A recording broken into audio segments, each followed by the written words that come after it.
Hello everyone, it's time for Read the Bible in Lockdown again, and today we're heading to the second part of John chapter 2. We are entering the temple, the place where people back in the Old Testament came to worship God. That was the place where they engaged with God, and let's see what happens when Jesus enters the temple as it was back in the first century. So grab a Bible, turn to John chapter 2 and have a think about these questions. What does this passage reveal to us about Jesus? How is this passage good news? That'll take some reflection today. And what's our response to what we see of Jesus here?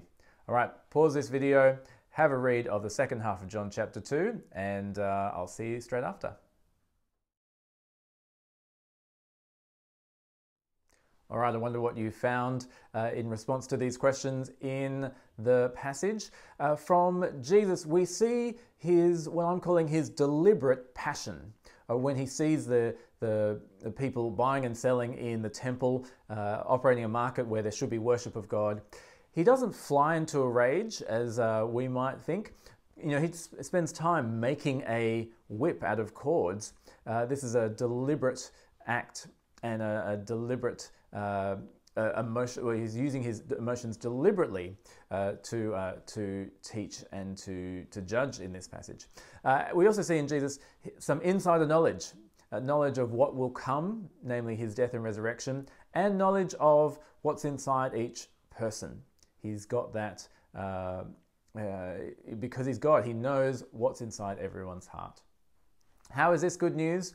Well, for us, this side of the story, we know that the death and resurrection of Jesus has happened. And so Jesus has the authority to declare what is appropriate worship of God. And so what should our response be? Well, a response could be that is my passion aligned with Jesus's passion? Jesus was passionate about the purity of worship of God. Is that our passion as well? Or are we too focused on the market or other things? That might be a helpful thing to reflect on. You might come up with something else, which will be great. Let's call on the Holy Spirit and pray so that we may respond appropriately to who Jesus is and what he's done for us in his death and resurrection.